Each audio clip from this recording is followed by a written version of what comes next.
മാറ്റുലി നിങ്ങൾക്കായി സമർപ്പിക്കുന്നത് ഇത് ലതിക പീസ് ഹരിത നാച്ചുറൽ ഹെയർ ഓയിൽ. അപ്പക്കുട്ടനുണ്ട് ഹരിത natural hair dye. ഹരിതയുള്ള Keralam, Haritha Keralam, ശരിക്കും നാച്ചുറൽ. നല്ല നമസ്കാരം. ഹരിത ഗ്രൂപ്പ് ഓഫ് കമ്പനി മാറ്റുലിയുടെ മറ്റൊരു അധ്യായത്തിലേക്ക് എല്ലാ പ്രേക്ഷകർക്കും ഹൃദയം നിറഞ്ഞ സ്വാഗതം. ഞാൻ ജോബി ജോ.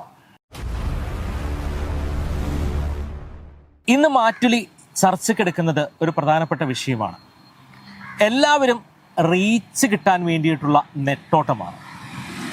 റീച്ച് കിട്ടുക, ഒപ്പം തന്നെ റിച്ച് ആവുക എന്നതാണ് പലരുടെയും ലക്ഷ്യം.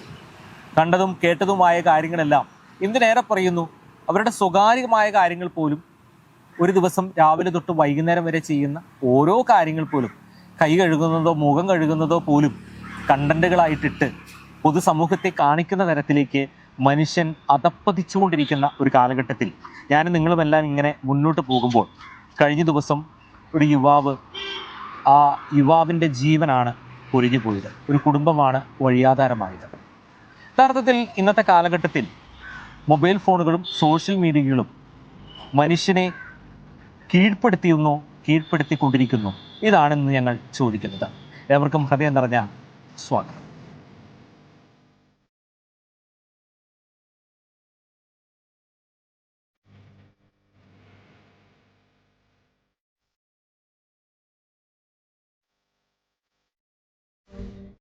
ഈ ഒരു വിഷയത്തിൽ പ്രശസ്ത സിനിമാ സംവിധായകൻ നമ്മളോടൊപ്പം ചേരുകയാണ്. റഷീദ് പാറയ്ക്കൽ. കുട്ടൻ്റെ ഷിനിഗാമിയാണ് അദ്ദേഹം ഏറ്റവും അവസാനം ചെയ്ത ഒരു സിനിമയാണ്. സ്വാഭാവികമായിട്ടും ഈ ഒരു കാലഘട്ടത്തിന് അനുസൃതമായൊക്കെ ചിന്തിക്കുന്ന നല്ലൊരു എഴുത്തുകാരനും സംവിധായകനൊക്കെയാണ്. സാറേ നമസ്കാരമുണ്ട്. ഒരു പക്ഷേ ഇന്നത്തെ കാലഘട്ടം റീച്ച് യുഗത്തിലേക്കായിട്ട് ആളുകൾ വളരെയേറെ താല്പര്യം കാണിക്കുക. പ്രത്യേകിച്ച് സ്ത്രീകളെ സംബന്ധിച്ച് കയ്യിലൊരു സോഷ്യൽ മീഡിയയിലോ ഒരു ഫേസ്ബുക്കോ ഇൻസ്റ്റയോ പോലുള്ള അക്കൗണ്ട് ഉണ്ടെങ്കിൽ മൊബൈൽ ഫോൺ എടുക്കുക, വലിയ തോതിലേക്ക് ആളുകളിലേക്ക് ഒരു സ്വയം സെലിബ്രിറ്റി സ്റ്റാറ്റസിലേക്ക് ആഗ്രഹിക്കുന്ന തലത്തിലേക്ക് പോകുമ്പോൾ നഷ്ടപ്പെട്ടു പോകുന്നത് ചില ജീവിതങ്ങളാണ്. അത്തരത്തിൽ തന്നെയാണ് കഴിഞ്ഞ ദിവസം സംഭവിച്ച ഒരു സംഭവം ഉണ്ടായത്. അങ്ങോട്ടൊരു കാഴ്ചപ്പാട് എന്താണ്? ഈ ഒരു കാലഘട്ടം വല്ലാത്തൊരു കാലഘട്ടത്തിലേക്ക് പോകുന്നുണ്ടോ? അല്ല, യഥാർത്ഥത്തിൽ സ്ത്രീകളെ അടിച്ചമർത്തുന്ന ഒരു കാലഘട്ടത്തിലൂടെയാണ് നമ്മൾ വളർന്നു വന്നിരുന്നത്. ഒരുപാട് പ്രയത്നങ്ങളുടെ ഫലമായിട്ടും ഒരുപാട് പുരോഗമന ചിന്താഗതിക്കാരുടെ ഫലമായിട്ടുമാണ് അത്തരം അടിച്ചമർത്തലിൽ നിന്ന് സ്ത്രീകൾ അടുക്കളയിൽ നിന്നൊക്കെ പുറത്തേക്ക് വന്നു. നാടകങ്ങളിലൂടെയും സിനിമകളിലൂടെയൊക്കെ നമുക്കും പുരുഷന്മാരെ പോലെ സ്വാതന്ത്ര്യം വേണം, ഒരേപോലെ ഭൂമിയുടെ അവകാശികളാണ്, ജീവിക്കണമെന്ന് ആഗ്രഹിക്കുന്നവരാണ് സ്ത്രീകൾ. ആ രീതിയിലേക്ക് നമ്മളിപ്പോൾ കൺവേർട്ട് ചെയ്ത് വരുന്ന കാലഘട്ടത്തിൽ എന്തിനും ഉണ്ടല്ലോ ഒരു സമയം. അത് ആ ഒരു പരിമിതി ലംഘിച്ചാൽ തീർച്ചയായിട്ടും ഇപ്പം നമ്മൾ പറയാറില്ലേ, നമ്മുടെ സ്വാതന്ത്ര്യം നിങ്ങളുടെ മൂക്കിൻ്റെ തുമ്പ് വരെയുള്ളൂ, അതിനപ്പുറത്തേക്ക് കടക്കാൻ പറ്റില്ല. അപ്പോൾ ജീവിതത്തിൽ കിട്ടിയ സുലഭമായിട്ടുള്ളൊരു മനോഹരമായൊരു കാലഘട്ടത്തെ അത് അർഹിക്കുന്ന രീതിയിൽ കൊണ്ടു നടക്കുകയാണെങ്കിൽ എല്ലാവർക്കും നല്ലതാണ്. അതല്ലാതെ അതിന് എന്തു ആവാം എന്ന് ആര് ധരിച്ചാലും അത് ഇത്തരം വേദനാജനകമായ ചുറ്റുപാടിലേക്കാണ്. ഈ ഒരു സംഭവത്തെക്കുറിച്ച് സാറിൻ്റെ ഒരു കാഴ്ചപ്പാട് എന്താണ്? യഥാർത്ഥത്തിൽ പുരുഷന്മാർ നിസ്സഹായരായി പോവുകയാണ്. ഒരു കാലഘട്ടത്തിൽ പറയും സ്ത്രീകൾ അബലകളാണെന്നൊക്കെ പറയുമ്പോൾ പുരുഷന്മാരാണോ യഥാർത്ഥത്തിൽ നിസ്സഹായരാവുന്നത്? അങ്ങനെയല്ല. ഇവിടെ സ്ത്രീകൾക്ക് സംവരണം കിട്ടുന്ന, അല്ലെങ്കിൽ അവർക്ക് കൂടുതൽ പ്രാധാന്യം കിട്ടുന്ന ഒരു കാലഘട്ടം നമ്മൾ സ്വാഭാവികമാണ്. കാരണം അവർക്ക് പുരുഷന്മാരുടെ അത്ര സ്വാതന്ത്ര്യമില്ലാത്തത് കൊണ്ട് അവരൊരുപാട് സ്ഥലത്ത് പീഡിപ്പിക്കപ്പെടുന്നു, ഒരുപാട് വേദനിക്കപ്പെടുന്നു. അടുക്കളയിലും ഭർത്താവിൻ്റെ മുന്നിലൊക്കെയുള്ള സമയത്ത് സമൂഹം അവരുടെ കൂടെയാണ് നിന്നിരുന്നത്. പക്ഷേ അതിനെ ചൂഷണം ചെയ്യുന്ന കുറച്ച് പേരെങ്കിലും ഇപ്പോൾ ഉണ്ടായിക്കൊണ്ടിരിക്കുന്നുണ്ട് എന്നുള്ളതാണ് സത്യം. കാരണം ഈ ഒരു ചെറിയൊരു ബഹളത്തിനിടയിൽ ഒരു പെണ്ണ് പറയുന്നത് ഇപ്പോഴും പുരുഷന്മാർ ശ്രദ്ധിക്കും. അത് അല്ല, അവൻ്റെ വശത്താണ് ന്യായം എന്ന് അറിയണമെങ്കിൽ അവൻ ആത്മഹത്യ ചെയ്യേണ്ട ഗതികേട് വരികയാണ്. ആ അവസ്ഥയിലേക്ക് എത്തിയാലേ നമ്മൾ തിരിച്ച് ചിന്തിക്കുന്നുള്ളൂ. അപ്പോൾ അദ്ദേഹം അങ്ങനെ ചെയ്തില്ലായിരുന്നെങ്കിൽ അദ്ദേഹം ജീവിതകാലം മുഴുവൻ അതിൻ്റെ കുറ്റവാളിയായിട്ട് നടക്കുമായിരുന്നു. മനസ്സിലായി? അപ്പോൾ എന്തു തന്നെ ആയാലും ഒരു പരിധി വിട്ട് നമ്മൾ ഓവറായിട്ട് അത്തരം കാര്യങ്ങളിലേക്ക് ഇറങ്ങിത്തിരിക്കരുത് എന്ന് മാത്രമാണ്. സ്വയം സെലിബ്രിറ്റി യുഗത്തിലേക്കൊക്കെ ആളുകൾ മാറുന്നൊരു തലത്തിലേക്കൊക്കെ മാറുന്നത്. സ്വയം സെലിബ്രിറ്റി ആയിക്കോട്ടെ, പക്ഷെ ഈ പറഞ്ഞ പോലെ ദുസ്വാതന്ത്ര്യം ചെയ്തിട്ടാവണമെന്നില്ലല്ലോ. മറ്റുള്ളവന്റെ അത് വേണ്ട. ആ രീതിയിൽ റീച്ച് കിട്ടുന്നു എന്ന് തോന്നുകൊണ്ടാണല്ലോ ഇവരത് ചെയ്യുന്നത്. നമ്മുടെ കയ്യിലും കുറെ തെറ്റുണ്ട്. കാരണം അത്തരം വാർത്തകളാണ് നമ്മൾ പല കാര്യങ്ങളും നമ്മളെ ഏറ്റവും ബഹുമാനപ്പെട്ട വീഡിയോയുടെ മുകളിൽ പോലും അത്തരം ടൈറ്റിലുകൾ ഉണ്ടായാലേ നമ്മൾ നെഗറ്റീവ് ടൈറ്റിൽ ഉണ്ടെങ്കിൽ നോക്കൂ എന്നുള്ളൊരു ചിന്താഗതി അല്ലെങ്കിൽ സമൂഹത്തിൻ്റെ ഒരു ചെറിയ പ്രശ്നം തന്നെയാണ്. അതവർ യൂസ് ചെയ്യാൻ ശ്രമിക്കുന്നു എന്നുള്ളതാണ്. അപ്പോൾ തീർച്ചയായിട്ടും ഇത്തരം പരിപാടികൾ ഒന്ന് ശ്രദ്ധിക്കുക, ആവർത്തിക്കാതിരിക്കുക. അതൊരു വേദനാജനകമായൊരു കാഴ്ചയാണ് നമുക്കുണ്ടായത്. അത് മേലിൽ ഉണ്ടാവാതിരിക്കാൻ വേണ്ടിയിട്ട് നമ്മളൊക്കെ ആഗ്രഹിക്കുന്നു. ഈ ഒരു വിഷയത്തിൽ ഉള്ളൂർ പ്രസ് ക്ലബിൻ്റെ സെക്രട്ടറി നമ്മളോടൊപ്പം ചേരുകയാണ്. ഇന്നൊരു കാലഘട്ടം, വല്ലാത്തൊരു കാലഘട്ടം എന്നെല്ലാം പൊതുവെ പറയുന്നത് പോലെ എന്തും ഏതും തുറന്നു കാണിക്കാൻ വേണ്ടി സോഷ്യൽ മീഡിയ ഉപയോഗിക്കുന്നുണ്ട്. അത്തരത്തിൽ തുറന്നു കാണിക്കുമ്പോൾ നഷ്ടപ്പെട്ടു പോകുന്നത് ചില കുടുംബങ്ങളാണ്. ഈ ഒരു വിഷയത്തിൽ അങ്ങയുടെ അഭിപ്രായം എന്താണ്? അതായത് കാലഘട്ടത്തിനനുസരിച്ചുള്ള മാറ്റം എന്ന് പറയുമ്പോഴും ഇതൊരു സാമൂഹ്യമായ രീതിയിൽ വിലയിരുത്തുമ്പോൾ ഇതൊരു അപകടകരമായിട്ടുള്ളൊരു അവസ്ഥയിലേക്കാണ് പോയിക്കൊണ്ടിരിക്കുന്നത്. എന്നുണ്ടെങ്കിൽ മനുഷ്യൻ്റെ സ്വകാര്യതയിലേക്ക് ഏറ്റവും കൂടുതൽ കടന്നു കയറപ്പെടുന്ന രീതിയിലേക്ക് സോഷ്യൽ മീഡിയ വളർന്നു കഴിഞ്ഞു. ഇത് പല കുടുംബ ബന്ധങ്ങളെയും വ്യക്തിബന്ധങ്ങളെയും അവരുടെ വ്യക്തിപരമായിട്ടുള്ള ജീവിത സാഹചര്യങ്ങളെയും ഏറെ മാറ്റിമറിക്കുന്ന ഒരു സാഹചര്യത്തിലൂടെയാണ് നമ്മൾ കടന്നത്. എന്തായാലും ഇതിനൊരു കടിഞ്ഞാൺ ഇടേണ്ട കാലം അതിക്രമിച്ചു കഴിഞ്ഞു. ഇനി നിയമപരമായിട്ടുള്ള ഒരു കടിഞ്ഞാൺ എന്നതിനേക്കാൾ ഉപരി ഈ റീച്ച് അല്ലെങ്കിൽ അതിലൂടെ പണം സമ്പാദിക്കുക എന്നുള്ള കാഴ്ചപ്പാട് മാറ്റി ഒരു സാമൂഹ്യ പ്രതിബദ്ധതയുള്ള ഒരു യുവജനതയാണെങ്കിൽ ഇത്തരം കാര്യങ്ങളിലേക്ക് മുന്നിട്ടിറങ്ങില്ല. അപ്പോൾ പണം അല്ല അടിസ്ഥാനമെന്നും അതിലുപരി മാനുഷിക മൂല്യങ്ങളാണ് അടിസ്ഥാനം എന്ന് ഒരു ഇപ്പോൾ കഴിഞ്ഞുകൊണ്ടിരിക്കുന്ന തലമുറ 40 വയസ്സിന് താഴെയുള്ള തലമുറയെയും ഇപ്പോൾ വന്നുകൊണ്ടിരിക്കുന്ന തലമുറയെയും ബോധ്യപ്പെടുത്തുക എന്നുള്ളതാണ് സാമൂഹികമായിട്ടുള്ള സാധാരണക്കാരൻ്റെ ഉത്തരവാദിത്തം. ഞാൻ ആദ്യം പരിചയപ്പെട്ടിരുന്നു. ശ്രാവണ എന്നാണ് പേര്. കോടാലിയിലാണ് വീടല്ലേ? ഇവിടെ BA ഹിസ്റ്ററി. ശ്രാവണ എത്ര ബസ് കയറി ഇവിടെ വരുന്നത്? ഞാൻ ഒരു ബസ്. എങ്ങനെയാണ് ഈ ഒരു ബസ്സിൽ കയറുമ്പോൾ ഉണ്ടാവുന്നത്? നിങ്ങൾ അങ്ങനെ അത്തരത്തിൽ എന്തെങ്കിലുമൊക്കെ തന്നെ അഭിമുഖീകരിക്കുന്നുണ്ടോ? എന്താണ് യഥാർത്ഥത്തിൽ വിഷയം? തീർച്ചയായിട്ടും പെൺകുട്ടി എന്ന നിലയിൽ ഞാൻ ഒരുപാട് അഭിമുഖീകരിച്ചിട്ടുള്ള ഒരു കാര്യമാണത്. ഒരുപാട് കുട്ടികളും ഒരുപാട് പെൺകുട്ടികളും അനുഭവിക്കുന്ന കാര്യമാണ്. പലരും പേടിയാണ്. പലരും എന്തുകൊണ്ട് തുറന്നു പറയാനുള്ള പേടിയാണോ? തുറന്നു പറയാനും പ്രതികരിക്കാനും ഉള്ളൊരു മടിയുണ്ട് പലർക്കും. പിന്നെ അങ്ങനെയാണെങ്കിൽ കഴിഞ്ഞ ദിവസം ഉണ്ടായത് അത്തരത്തിലൊരു പ്രതികരണത്തെ കുറിച്ച് എന്താണ് അഭിപ്രായം? അതൊരിക്കലും ഞാൻ അതിനോട് യോജിക്കുന്നില്ല. കാരണം സ്ത്രീ ആയാലും പുരുഷനായാലും യാത്ര ചെയ്യാനുള്ളത് എല്ലാവർക്കും ഉണ്ട്. പിന്നെ അവിടെ ഒരു എന്താ പറയാ, അവിടെ ഒരു ലൈംഗിക അതിക്രമം ഒന്നല്ല നടന്നിരിക്കുന്നത്. നമ്മൾക്ക് കൃത്യമായിട്ട് കാണാവുന്ന കാര്യമാണ് അത്. അതിലൊരു തെളിവ് എന്ന് പറയാനൊന്നും ഇല്ല അതില്. പിന്നെ ഇപ്പൊ ഒരു ട്രെൻഡാണ് വൈറലാവാൻ എന്തും സമൂഹത്തിൽ കാട്ടിക്കൂട്ടിയ അല്ലെങ്കിൽ എന്ത് കോമാളിത്തരം. അതായത് റീച്ചിന് വേണ്ടി പൊതുസമൂഹത്തെ തുറന്നു കാണിക്കുന്ന തലത്തിലേക്കൊക്കെ, അതായത് ഒരു വ്യക്തിയുടെ അനുവാദമില്ലാതെ അവരുടെ വീഡിയോ ദൃശ്യങ്ങൾ അല്ലെങ്കിൽ മുഖം പോലും ചിത്രീകരിക്കുന്ന തലത്തിലേക്ക് കടന്നുകയറ്റം നടത്തുന്നുണ്ടോ? പലപ്പോഴും ഉണ്ട്. അത് ഈ കാര്യത്തിൽ മാത്രമല്ല പല കാര്യത്തിലും ഉണ്ട്. ഒരു ട്രെൻഡിന് വേണ്ടി അല്ലെങ്കിൽ എന്താ പറയുക ഫേമസ് ആവാൻ വേണ്ടി പലതും ചെയ്തു കൂട്ടുന്ന ഒരു സമൂഹത്തിലാണ് നമ്മളിപ്പോൾ ജീവിക്കുന്നത്. അതിനോട് എനിക്ക് ഒരിക്കലും യോജിക്കില്ല. പ്രതികരിക്കാം നമുക്ക്, അതും അനിവാര്യമാണെങ്കിൽ മാത്രം. പിന്നെ അതിനപ്പുറം നമുക്കൊന്ന് മാറി നിൽക്കുക എന്നുള്ളൊരു ഇതുണ്ട്. ഇങ്ങനൊരു സംഭവം ഉണ്ടായിക്കഴിഞ്ഞാൽ ആദ്യം നമ്മളൊന്ന് ഒഴിവാവാം. അത്തരത്തിൽ എന്തെങ്കിലും തരത്തിലുള്ള ബുദ്ധിമുട്ടുകൾ ഉണ്ടായിട്ടുണ്ട് ഒരുപാട്. ഞാൻ ചെറുപ്പത്തിലെ തൊട്ട് ബസ് യാത്ര ചെയ്യുന്ന ആളാണ്. അതിന്റെ പേരിൽ ഉണ്ടായിട്ടുണ്ട്. അത് കൃത്യസമയത്ത് തന്നെ പ്രതികരിച്ചിട്ടുണ്ട്. പലപ്പോഴും പണ്ടൊക്കെ പേടിയായിരുന്നു, ഇങ്ങനെ അവരെന്തെങ്കിലും നമ്മൾ തിരിച്ച് ചെയ്യോ അല്ലെങ്കിൽ അങ്ങനെ ഒരു പേടി ഉണ്ടായിരുന്നു. പിന്നെ നമ്മൾ പ്രതികരിച്ച് തന്നെ തുടങ്ങിയത്. ഈ വസ്ത്രധാരണങ്ങൾ വല്ലാതെ ഒരു കാലഘട്ടത്തിൽ മാറ്റങ്ങൾ സംഭവിക്കുന്നതും ഒരുപക്ഷെ ഇത്തരം ഒരു ആകർഷണത്തിലേക്കൊക്കെ എത്തുന്നുണ്ടോ? അതിനോട് ഞാൻ യോജിക്കുന്നില്ല. കാരണം വസ്ത്രധാരണം എന്ന് പറയുന്നത് അതൊരാളുടെ പേഴ്സണൽ ആയിട്ടുള്ള ഒരു കാര്യമാണ്. അല്ല, കുറച്ചുകൂടിയൊക്കെ ഈ വസ്ത്രധാരണത്തിൽ മലയാള സംസ്കാരമൊക്കെ മാറി തുടങ്ങി. പാശ്ചാത്യ സംസ്കാരമൊക്കെ നമ്മൾ സ്വീകരിക്കുന്ന രീതിയിലേക്കൊക്കെ പോകുന്ന തലത്തിലേക്ക് എത്തുന്നുണ്ട്. എന്താണ് ശരണ്യയുടെ കാഴ്ചപ്പാട്? എന്താ? ഇല്ല, ഞാൻ എല്ലാതരം വസ്ത്രധാരണങ്ങളും ഇടുന്ന ആളാണ്. എനിക്ക് കംഫർട്ടായ ഡ്രസ്സുകളൊക്കെ ഞാൻ ധരിക്കുന്ന ആളാണ്. ഒരാളുടെ വസ്ത്രധാരണം വെച്ച് ആളെ, അതായത് മറ്റൊരാൾ ഉപദ്രവിക്കുക അല്ലെങ്കിൽ അവരുടെ അനുവാദം ഇല്ലാണ്ട് ശരീരത്തിൽ തൊടുക എന്നുള്ളത് തെറ്റായതാണ്. അത് സ്ത്രീ ആയാലും പുരുഷനായാലും ശരിയല്ല. അത് പേര് മാളവിക. സ്ഥലം എവിടെയാ? പാമ്പൂര്. ഈ ഒരു വിഷയത്തെ കുറിച്ച് എന്താണ് പ്രതികരിക്കുന്നത്?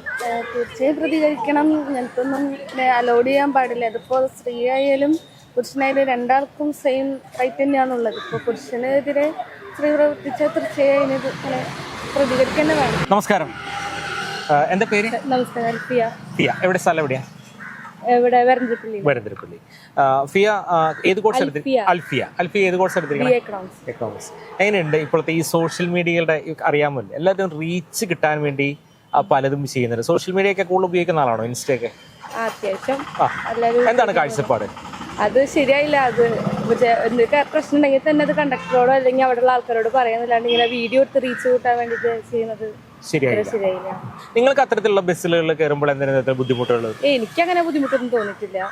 നമ്മൾ കയറുമ്പോ അത്യാവശ്യം കുഴപ്പമില്ല. അല്ല, അത്തരത്തിലൊരു ബുദ്ധിമുട്ടുകൾ അനുഭവിച്ചാൽ നിങ്ങൾ എന്ത് ചെയ്യും? ആ സമയത്ത് എങ്ങനെയായിരിക്കും പ്രതികരണം? അടുത്തുള്ള ആൾക്കാരോട് പറയും, ആളോട് സംസാരിക്കും. അത് അവിടെ തന്നെ പരിഹരിക്കും. അങ്ങനെയല്ല നമ്മൾ ചെയ്യേണ്ടത്. സന്തോഷം. എന്താ പേര്? നിവേദ്യ. നിവേദ്യ എവിടെ സ്ഥലം? ചേലക്കര. എങ്ങനെയാണ് നിവേദ്യ ഇതിനോടുള്ള അഭിപ്രായം എന്താ? എനിക്കിവിടെ പറഞ്ഞു യോജിച്ചുള്ളൂ. പ്രതികരിക്കും. എങ്ങനെയായിരിക്കും? എങ്ങനെയാ വെച്ചാൽ ഒരാളെ ദേഹത്തോട്ട് അപ്പൊ തന്നെ ഉടനടി കണ്ടക്ടറിനോട് അല്ലെങ്കിൽ പോലീസിനോട് പോയിട്ട് പറയും. അതല്ലാതെ ഇത്തരം മൊബൈൽ എടുത്തിട്ടുള്ള റീച്ച് കിട്ടാനുള്ള റീച്ചിന് വേണ്ടി ചെയ്യേണ്ട ആവശ്യമില്ലല്ലോ. ഒരാളുടെ ജീവിതം വെച്ചിട്ട് കളിക്കേണ്ട. ഇപ്പൊ തന്നെ ഒരാൾ മരണപ്പെട്ടില്ല. അപ്പൊ അതിന്റെ ഒരു ഇത് യോജിക്കുന്നില്ല. അപ്പം ആ ഒരു വിഷയത്തിനെ പറ്റി പറയുകയാണെന്നുണ്ടെങ്കിൽ നമുക്ക് എന്തെങ്കിലും ഒരു അങ്ങനത്തെ ഒരു അനുഭവം വരികയാണെന്നുണ്ടെങ്കിൽ ഓൺ ദ സ്പോട്ട് നമ്മൾ പ്രതികരിക്കും. അതല്ലാന്നുണ്ടെങ്കിൽ പോലീസ് അവരുടെ അടുത്ത് നമ്മൾ പോയിട്ട് പറയാണ്. ഈ കുട്ടി പ്രതികരിച്ച രീതി അത്ര ശരിയല്ല. അതിന്റെ അതില് നമുക്ക് വ്യക്തമായിട്ട് കാണാം. ആളത് ഭയങ്കര എൻജോയ് ചെയ്ത് അവിടെ ഗ്യാപ്പ് ഉണ്ടെങ്കിൽ മാറി നിൽക്കുകയാണ് വേണ്ടത്. പേരെന്താ? അഫ്സ എവിടെ നിന്ന് വരുന്നത്? ഞാൻ ചാവക്കാട്. ചാവക്കാട് എത്ര ബസ് കയറിയിട്ടായിരിക്കും ഈ കുട്ടനല്ലൂർ കോളേജിലേക്ക് വരുന്നത്? ഞാനൊക്കെ മൊത്തം 3 ബസ്. ഈ 3 ബസ് കയറി ഇറങ്ങുമ്പോൾ ഏതെങ്കിലും തരത്തിലുള്ള ഇതുപോലെയുള്ള ബുദ്ധിമുട്ടുകൾ അനുഭവിച്ചിട്ടുണ്ടോ? ഇല്ല, ഇതുവരെ ഇല്ല. അത്തരത്തിലൊരു അനുഭവം ഉണ്ടായാൽ അഫ്സയുടെ ഭാഗത്തുനിന്നുള്ള പ്രതികരണം എങ്ങനെയായിരിക്കും? ഞാനപ്പോ തന്നെ റിയാക്ട് ചെയ്യും. അതല്ലാന്ന് കണ്ടക്ടർ അടുത്ത് പറയണം. ആ ബസിന്റെ ഉടമ അല്ലെങ്കിൽ ആ നയിക്കുന്ന ആള്. അല്ലാതെ ഇങ്ങനെ വീഡിയോ ഇപ്പത്തെ ഒരു ട്രെൻഡ് അതാണ്. എന്തെങ്കിലും ഇങ്ങനൊക്കെ വരുമ്പോ പാവപ്പെട്ട ആൾക്കാരും ഇതിനൊക്കെ ഒരു അവരുടെ കുടുംബങ്ങളാണ് പോകുന്നത്. ഇതിപ്പോ നമ്മളൊട്ട് എക്സ്പെക്ട് ചെയ്തില്ല ആള് സൂയിസൈഡ് ചെയ്യുന്നു. അപ്പൊ അത് ആ വീഡിയോയിൽ തന്നെ ശരിക്കും കാണുന്നുണ്ട്. ആ പെൺകുട്ടി ഒന്നുകൂടെ അടുത്തടുത്തായിട്ട് നിക്കണത്. ആള് പോക്കറ്റിൽ നിന്ന് ഫോൺ എടുക്കാൻ അങ്ങനെ എന്തോ നൈസായി ടച്ച് ചെയ്തു. നമുക്കത് ഇഷ്ടപ്പെട്ടില്ലെങ്കിൽ ആളുടെ അടുത്ത് പറയുക, അല്ലെങ്കിൽ ഒന്ന് നീങ്ങിക്കോ, ഡിസ്റ്റർബൻസ് ആണെന്നുണ്ടെങ്കിൽ അങ്ങനെ പറയണ വേണ്ടത്. എന്നിട്ട് അതിനുശേഷം പിന്നീടും റീച്ച് ഉണ്ടാക്കാൻ വേണ്ടിയിട്ട് വീഡിയോ ഇട്ടിട്ടുണ്ടാണ്. പേര്? എവിടെ സ്ഥലം? എവിടെയാ? പെരിങ്ങോട്ടുകര. ശ്രീ, ഞാൻ ചോദിക്കുന്നത് ഈ സോഷ്യൽ മീഡിയയാണ് പലരെയും കേസുകൾ കോടതിയിൽ എടുക്കുന്നതും ഒത്തുതീർപ്പാക്കുന്നതുമെല്ലാം. എനിക്ക് തോന്നുന്നു കമന്റുകളാണ് പലരും റീച്ച് കിട്ടാൻ വേണ്ടിയിട്ടാണ്. എങ്ങനെയാണ് സോഷ്യൽ മീഡിയ കാര്യമായിട്ട് ഉപയോഗിക്കുന്ന ആളാണോ? അങ്ങനെ ഇല്ല. ഈ ഒരു വിഷയമായിട്ട് എന്താണ് ഒരു ഇതിപ്പോ ഇവിടെ പറഞ്ഞ പോലെ തന്നെ സ്പോട്ടിൽ റിയാക്ട് ചെയ്യണമായിരുന്നു. നമ്മളങ്ങനെ റിയാക്ട് ചെയ്താൽ നമ്മുടെ കൂടെ സപ്പോർട്ട് ചെയ്യാൻ ആൾക്കാരുണ്ടാവും. അപ്പോൾ അവിടെ ഒരു തീരുമാനം എടുക്കണമായിരുന്നു. സോഷ്യൽ മീഡിയയിൽ നമുക്ക് കാണാൻ പറ്റില്ല, നമ്മൾ കാണുന്നത് കറക്റ്റ് ആണോ എന്ന് അറിയാം. ആ ഒരു വ്യക്തി പറയുന്നതായിരിക്കും ചിലപ്പോൾ സോഷ്യൽ മീഡിയ വിശ്വസിക്കുന്നത്. അതെ, പലതും സോഷ്യൽ മീഡിയയിൽ അങ്ങനെയാണല്ലോ. പ്രൊമോഷൻസ് അങ്ങനെയൊക്കെ പലരും ഫേക്ക് ആയിട്ടാണ് സോഷ്യൽ മീഡിയയിൽ. അപ്പൊ അവിടെ വെച്ച് റിയാക്ട് ചെയ്ത് അതിനൊരു തീരുമാനം ഉണ്ടാക്കണം. അല്ലെങ്കിൽ അവിടെ വെച്ച് പറഞ്ഞാൽ അതിപ്പോ ഒരു പോലീസ് കേസ് ആക്കി അവിടെ ആ ഒരു ധൈര്യം കാണിക്കണം. അതല്ലാതെ സോഷ്യൽ മീഡിയയിൽ അത് ഇട്ടിട്ട് റീച്ചിന് വേണ്ടി ചെയ്യുന്നത് ശരിയായിട്ട് തോന്നുന്നില്ല. നമുക്കറിയാം, നന്ദഹാസ്യത്തിലൂടെ മലയാളികളെ ചിന്തിപ്പിക്കുകയും ചിരിപ്പിക്കുകയൊക്കെ ചെയ്യുന്ന നന്ദേട്ടനാണ് കൂടെയുള്ളത്. നന്ദേട്ടാ, ഇപ്പോ നോക്കിയും കണ്ടും നടന്നില്ലെങ്കിൽ പണി പിന്നാലെ വരുമെന്ന് പറയുന്നത് യാഥാർത്ഥ്യത്തിലേക്ക് എത്തുകയാണ്. ബസ്സിൽ കയറണമെങ്കിൽ പോലും നോക്കിയും കണ്ടും കയറിക്കോളണം. നന്ദേട്ടന്റെ കാഴ്ചപ്പാടിൽ എന്താ? കാഴ്ചപ്പാടിൽ ഞാൻ ഒരു കാരണവശാലും ബസ്സിന്റെ പ്രൈവറ്റ് ബസ്സുകളിൽ പ്രത്യേകിച്ചും മുൻപിലത്തെ ഫുട്ബോളിൽ കൂടെ കയറാറില്ല. ഞാൻ പറയുന്നത് പിന്നിലത്തെ ഫുട്ബോളിൽ കൂടെ കയറും. നമ്മൾ കയറിയിട്ട് കുഴപ്പമുണ്ടാവുണ്ടാകുന്ന. ഈ കഴിഞ്ഞ ദിവസം നടന്ന ആ സംഭവത്തെ നന്ദേട്ടന്റെ കാഴ്ചപ്പാടിൽ എങ്ങനെയാണ്? അത് ശരിക്കും ചെയ്യേണ്ടിയിരുന്നത് അത് ലീഗലായിട്ട് അതിന് കംപ്ലൈൻറ്റ് കൊടുക്കായിരുന്നു വേണ്ടിയിരുന്നത്. അതിന് പകരം ഇങ്ങനെ ചെയ്തത് മാത്രം കുറച്ച് ശരിയായില്ല എനിക്കൊരു അഭിപ്രായം. അതെ, ഒരുപക്ഷെ ഇന്നത്തെ കാലഘട്ടം എല്ലാം റീച്ചിന് വേണ്ടി മാറുന്നൊരു കാലഘട്ടത്തിലേക്ക് മാറി പോകുന്നുണ്ടോ? അതിപ്പോ ചെയ്ത ആളെന്നെ പറഞ്ഞല്ലോ, ഞാനത് റീച്ചിന് വേണ്ടി ചെയ്തതാണ്. അപ്പൊ റീച്ച് എന്ന് പറയുന്നതാണ് ഇപ്പോഴത്തെ ഏറ്റവും വലിയ കുഴപ്പം. റീച്ച് ആൻഡ് റീച്ച് എന്ന് മറിച്ച് പറഞ്ഞാൽ ചീറണം. അപ്പൊ റീച്ചിന് വേണ്ടി ചീറരുത്, അതേ പറയാറുള്ളൂ. ചീറി കഴിയുമ്പോൾ ഇതുപോലെയുള്ള ചില കുടുംബങ്ങളും വഴിയാധാരാകും. നമ്മളാരും പെർഫെക്റ്റ് ഒന്നല്ല. ഈ ചെയ്ത് ശരിയാന്നല്ല പറഞ്ഞത്. പക്ഷെ പുരുഷൻ ചെയ്തത് ശരിയല്ല, ആര് ചെയ്തത് ശരിയാന്നല്ല പറഞ്ഞത്. പക്ഷെ അതിനതിൻ്റെതായ എന്താ പറയുക, ബീറ്റൺ ട്രാക്കുകളുണ്ട്, പോകേണ്ട വഴികളുണ്ട്. അതിലൂടെ പോകുന്നതിന് പകരം ആകെ റീച്ചിന് വേണ്ടി ഇങ്ങനെ ചെയ്യരുതെന്ന് മാത്രമേ പറയാം. അപ്പോൾ ഇതെന്താ വെച്ചാൽ ഇത് നമ്മുടെ ഒരു മാനസികാവസ്ഥ രോഗാതുരമായിട്ടുണ്ട്. ഈ പണം ഉണ്ടാക്കുക, അത് ചാനലിലോ യൂട്യൂബിലോ ഇൻസ്റ്റാഗ്രാമോ കൂടെ കോടികൾ ഉണ്ടാക്കാൻ പറ്റും.